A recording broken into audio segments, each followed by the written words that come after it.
Praise the Lord. ஆண்டவருக்கு மகிமை உண்டாகட்டும். காலையில் உங்களை சந்திக்கிறது ரொம்ப சந்தோஷம். இயேசுவின் இனிய நாமத்தில் உங்களை வாழ்த்துகிறேன். அப்போஸ்தலர் 26ஆம் அதிகாரத்தில் 19வது வசனம். ஆகையால் அகிரிப்பா ராஜாவே, நான் அந்த பரம தரிசனத்துக்கு கீழ்ப்படியாதவனாய் இருக்கவில்லை. அகிரிப்பா ராஜாவுக்கு முன்பாக பவுல் விசாரிக்கப்படுகிற அந்த நேரத்தில் பவுல் சொல்லுகிறார், அகிரிப்பா ராஜாவே, நான் அந்த பரம தரிசனத்திற்கு கீழ்ப்படியாதவனாய் இருக்கவில்லை. ஆம், அன்புக்குரிய பிரியமான சகோதர சகோதரிகளே, சொல்லுகிறார் அகிரிப்பா ராஜாவே, நான் அந்த பரம தரிசனத்துக்கு கீழ்ப்படியாதவனாய் இருக்கவில்லை. கர்த்தருடைய பரிசுத்த நாமத்திற்கு மகிமையும் கனமும் உண்டாகட்டும். பவுல் அப்போஸ்தலன் எல்லாருக்கும் முன்பாகவும் சாட்சியாய் நிற்கிறார். தனக்கு சம்பவித்த காரியங்களை ஒருமுறை பவுல் ஞாபகப்படுத்தி அதை அகிரிப்பா ராஜாவுக்கு சாட்சியாக அறிவிக்கிறார். அப்பொழுது ஆண்டவர் எப்படி அவரை தமஸ்குவுக்கு போகிற வழியிலே சந்தித்தார் என்பதை சொல்லுகிறார். நான் தரையிலே விழுந்தேன், சவுலே சவுலே, நீ ஏன் என்னை துன்பப்படுத்துகிறாய் என்கிற சத்தத்தை கேட்டேன். முள்ளில் உதைக்கிறது உனக்கு கடினம் என்று அந்த சத்தம் எபிரேய பாஷையிலே என்னோடு சொல்லிற்று.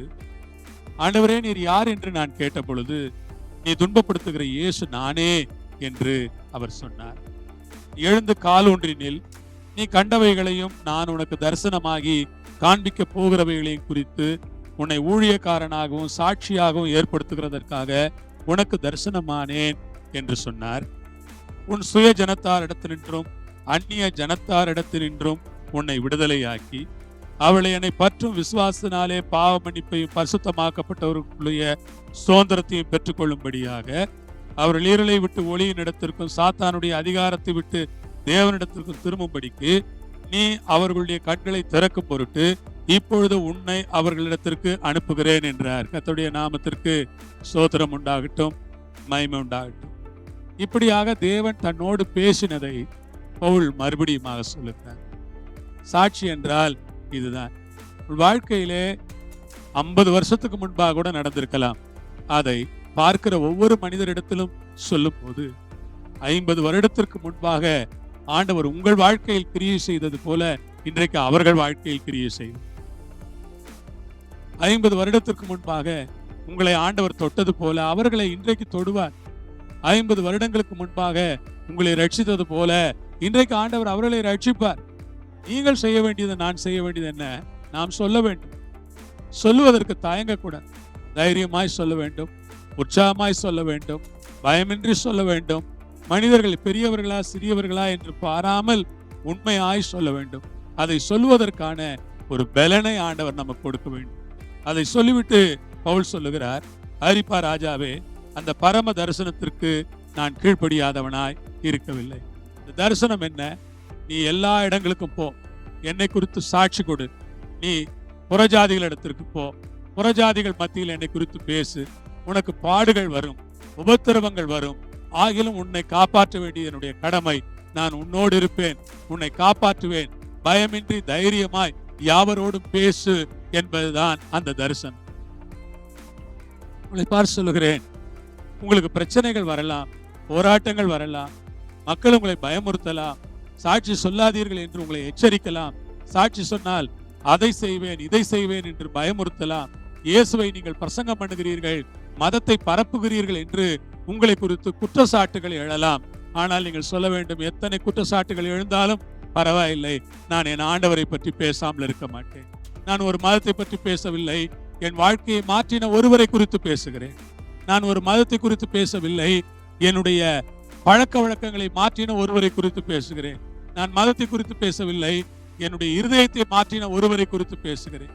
நான் மதத்தை குறித்து பேசவில்லை, எனக்கு ரட்சிப்பை கொடுத்தாரே, சிலுவையில் எனக்காக ரத்தம் சிந்தினாரே, பாடுபட்டாரே, முள்முடி சூட்டப்பட்டாரே, ஆணிகளால் கடாவப்பட்டாரே, அவரை குறித்து நான் பேசுகிறேன். அவரை குறித்து பேசுவதற்கு எனக்கு எல்லா உரிமையும் இருக்கிறது.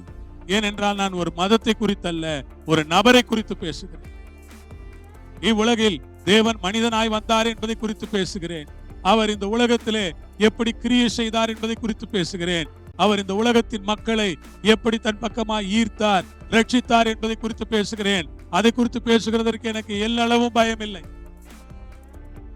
யார் என்ன செய்தாலும் சரி, ஒருவேளை அதற்காக நான் குற்றவாளியாக்கப்பட்டாலும் கூட பரவாயில்லை. நான் அவரை குறித்து பேசுவேன், பேசிக்கொண்டே இருப்பேன். அவரை குறித்து பேசாமல் இருக்க மாட்டேன். அன்பானவர்களே, அவரை குறித்து பேசுகிற நீங்கள் பாக்கியவான்கள். அவரை குறித்து சொல்லுகிற நீங்கள் பாக்கியவான்கள். அவரை குறித்து எங்கெல்லாம் பேச முடியும் அங்கெல்லாம் பேசுங்கள். எப்பொழுதெல்லாம் பேச முடியுமோ அப்பொழுதெல்லாம் பேசுங்கள். எப்படியெல்லாம் பேச முடியுமோ அப்படியெல்லாம் பேசுங்கள். அவர் ரொம்ப நல்லவராய் இருக்கிறார். அவரை குறித்து பேசுங்கள். ஜெபம் பண்ணலாமா? பரலோக பிதாவே, பவுல் பரம தரிசனத்திற்கு கீழ்ப்படிந்தது போல நாங்களும் கூட ஆண்டவரை குறித்து இந்த உலகத்திலே பேசுவதற்கு, யாரிடத்திலே பேசுவதற்கு பயமோ வெட்கமோ அச்சமோ எந்த விதமான சங்கோஜங்களும் இல்லாமல் தைரியமாய் நம்பிக்கையோடு நாங்கள் மதத்தை குறித்து பேசவில்லை, இயேசுவை குறித்து பேசுகிறோம் என்று தைரியமாய் சொல்ல எங்களுக்கு கிருபை தாரும் ஆண்டவரே. எங்களை பலப்படுத்தி ஒரு சாட்சியாய் நிறுத்தும். இயேசுவின் மூலம் கேட்கிறோம் பிதாவே. ஆமென். ஆண்டவர் உங்களோடு இருப்பார், உங்களை ஆசீர்வதிப்பார். ஆண்டவருக்கு மகிமை. ஆமென்.